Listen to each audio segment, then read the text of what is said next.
Let me start with something that genuinely stopped me in my tracks this week. Canada, your neighbor, your closest ally, the country whose forest literally built half the homes on this continent, is now being taxed higher on its lumber than Russia. Russia, let that sink in for a second. A country currently under a mountain of international sanctions. A country at war with a neighboring nation. A country that the U.S. has been economically punishing for years. That country gets to send wood into America at a lower tariff rate than British Columbia.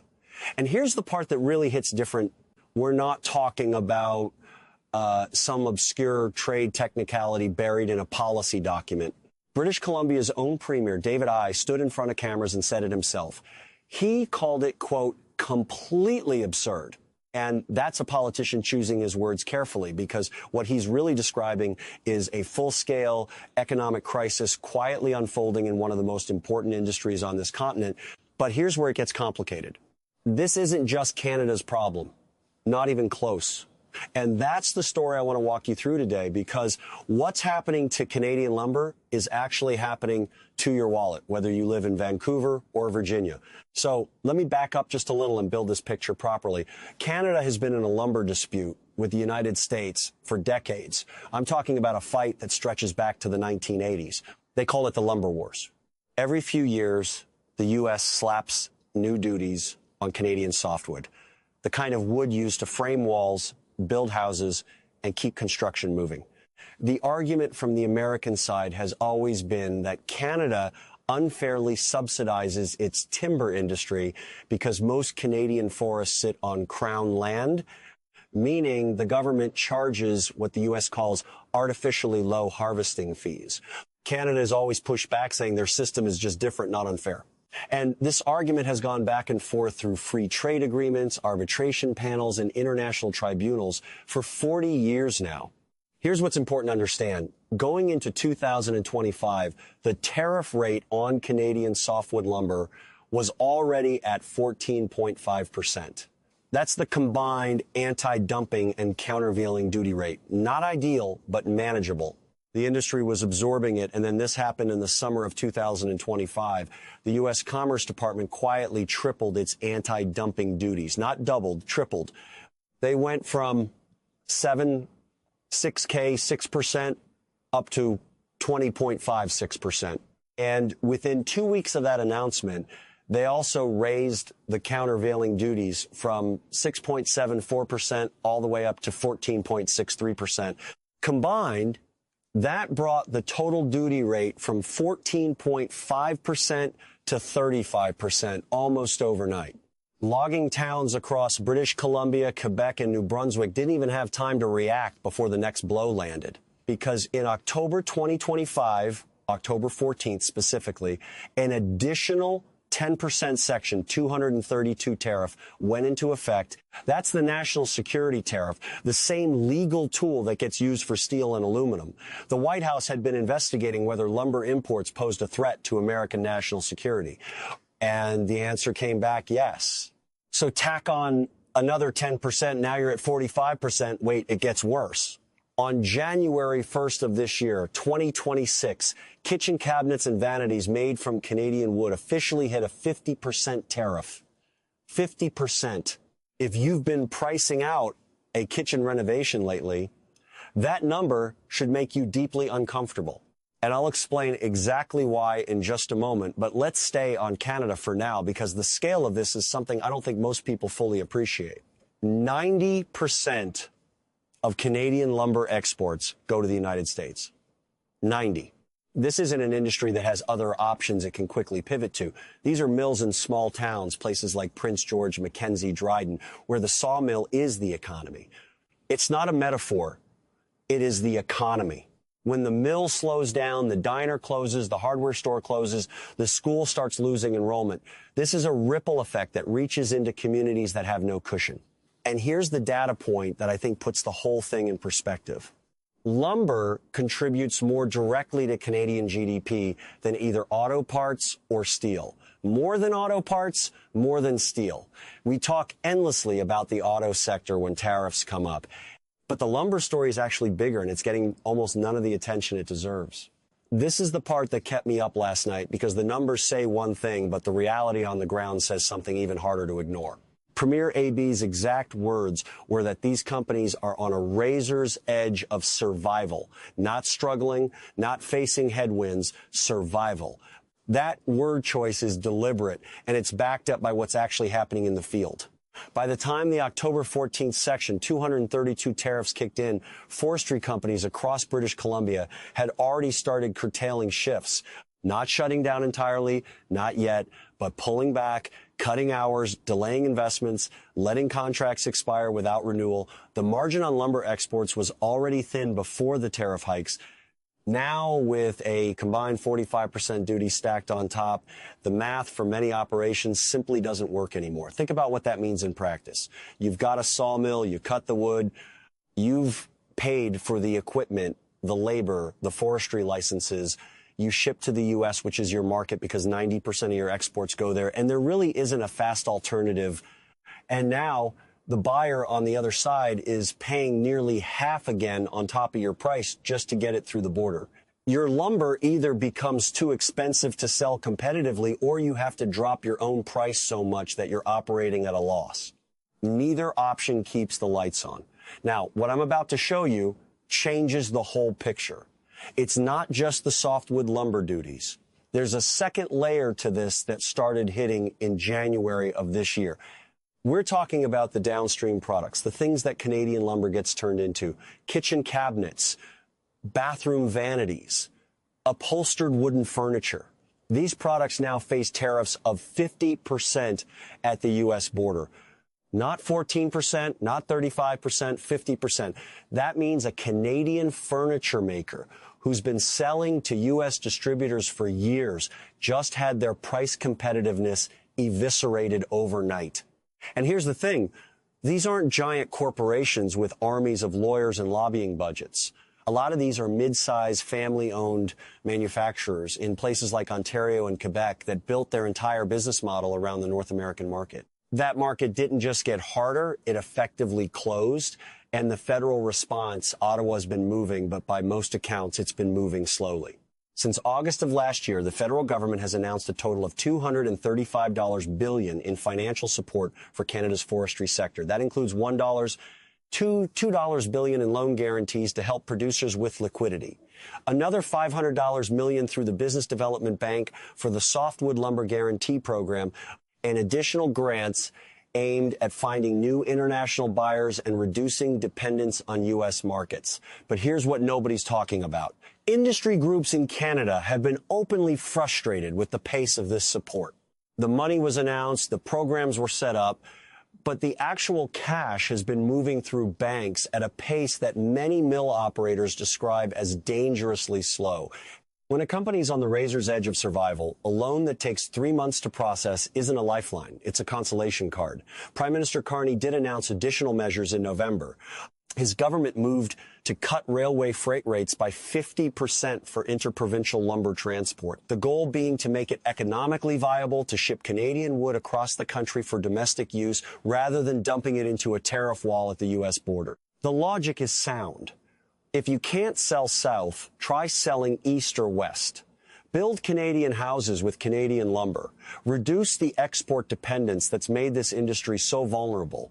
There's also a newly formed Canadian Forest Sector Transformation Task Force, an industry-led group with a 0-day mandate to figure out what Canadian forestry looks like in a world where the U.S. market is increasingly hostile. Some of the ideas on the table include accelerating mass timber construction domestically, pushing into Asian and European markets, and retooling mills for different products.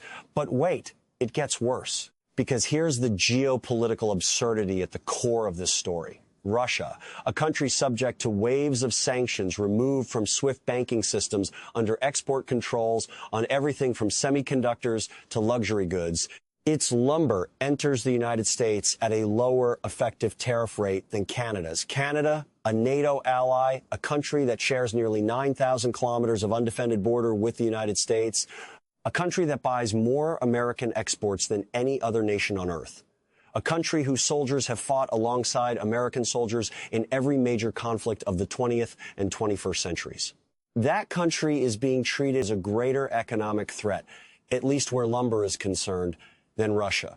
BC Premier I didn't just call this absurd for political effect. He was putting a number to a reality that trade analysts had been quietly noting for months, and the number is damning. The justification used, Section 232, national security, is the same tool used to protect American steel from Chinese overcapacity. Applying it to Canada's forest stretches that justification to a point where it's very hard to defend with a straight face. Now, here's the twist that I think changes how you should be thinking about this entire story. Because so far I've been framing this as Canada's problem, and it is a massive problem for Canada. But the story doesn't stop at the border.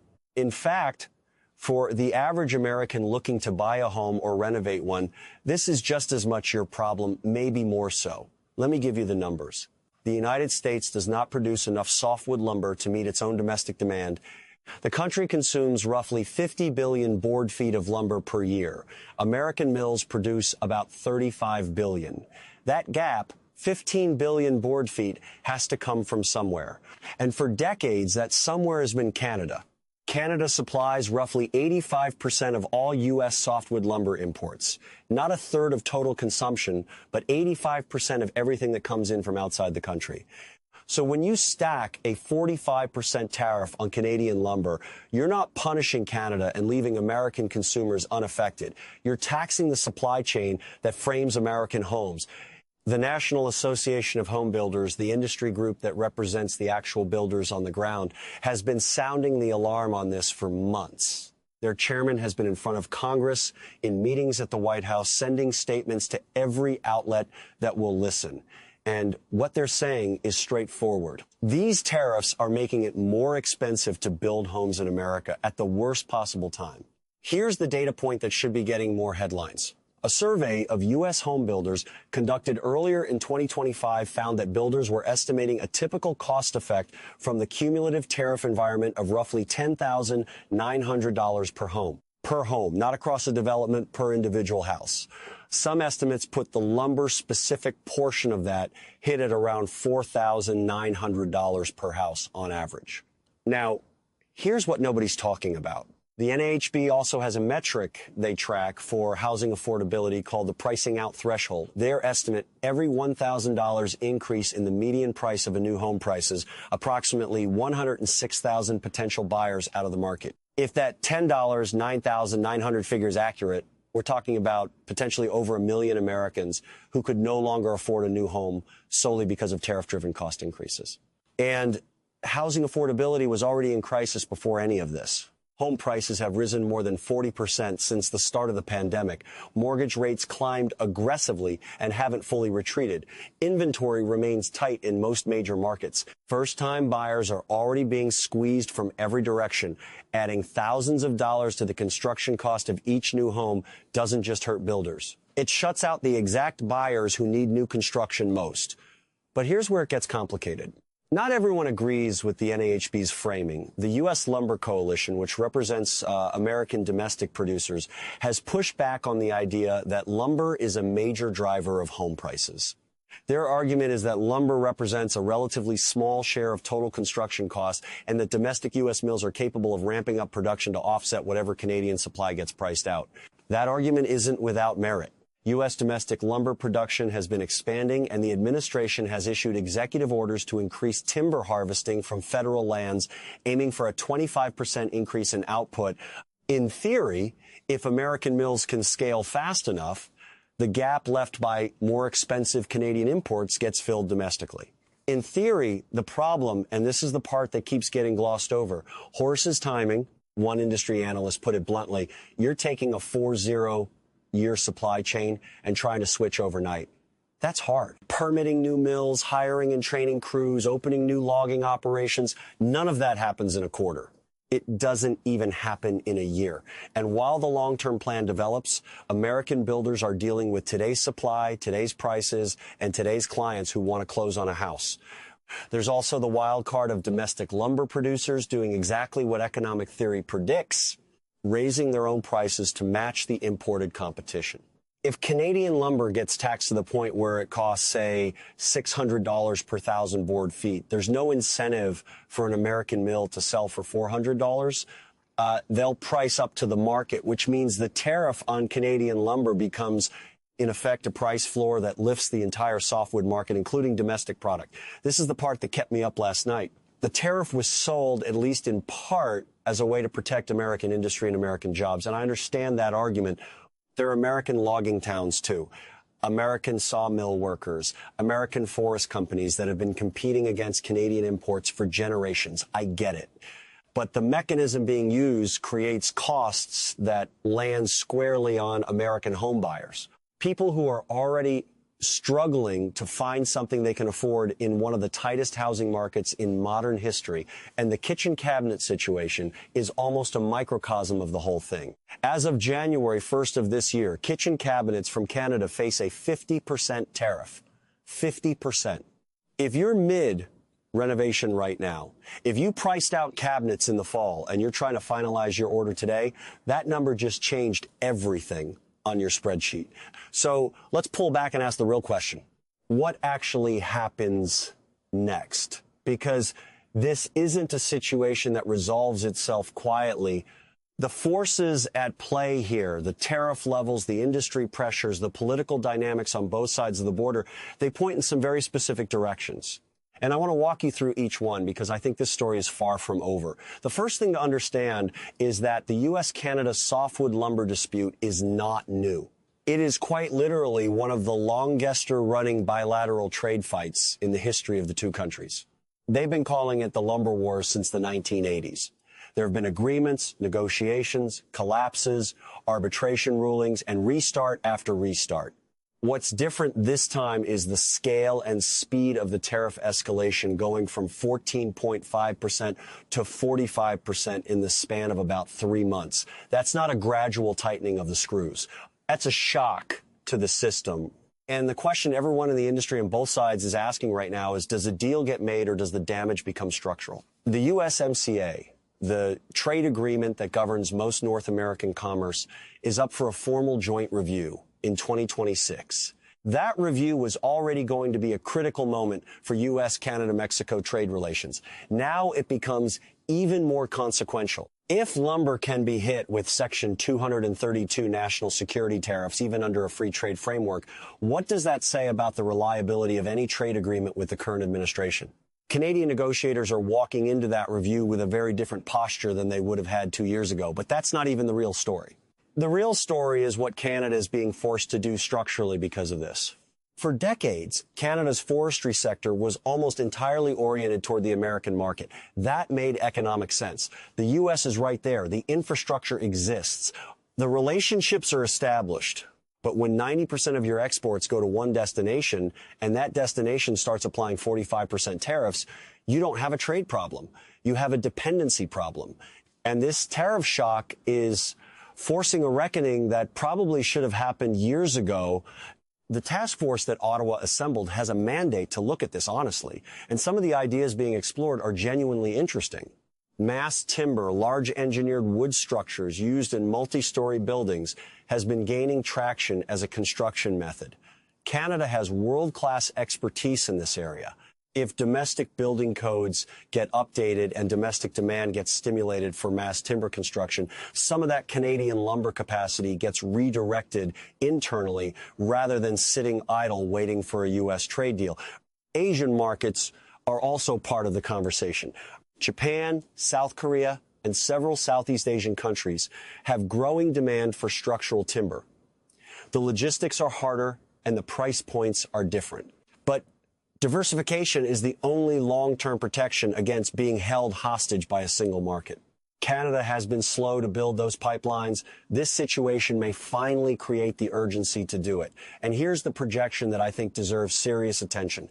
Economic analysts have modeled out what a sustained period of these tariff levels does to the broader construction ecosystem. One set of projections, and these are numbers from serious economic researchers, not advocacy groups, suggests that if these tariff structures persist through 2026 and beyond, the construction sector in the U.S. could contract by more than 3%. The overall economic impact, factoring in the ripple effects through housing, manufacturing, retail, could represent roughly $10 billion in lost annual economic activity. $110 billion, not from some geopolitical crisis, not from a natural disaster or a market crash, from tariffs on Canadian wood. Now, let me be clear about something. I'm not saying this administration is wrong to want a better deal on softwood lumber. There are legitimate arguments about Crown land subsidies and whether Canadian stumpage fees create an uneven playing field. Those arguments have been fought in trade courts for more than 40 years, rulings issued, appeals filed, disputes reset, and nothing has ever truly been resolved. So yes, a tougher stance might finally force a negotiated settlement. But here's where this becomes far more dangerous than a normal trade dispute. The tool being used, national security tariffs under Section 232, was designed for moments when a vital American industry is being overwhelmed by hostile foreign powers. It is the legal equivalent of pulling a fire alarm.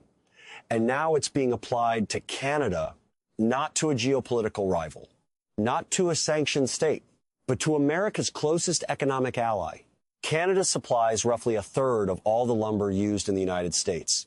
It is woven directly into American housing, manufacturing, energy systems, and defense supply chains. When Washington classifies Canadian exports as a national security threat, it sends a message far beyond wood. Free trade agreements are conditional, alliances are flexible, and even trusted partners can be economically weaponized overnight. And Canada is hearing that message loudly because this isn't just about forests.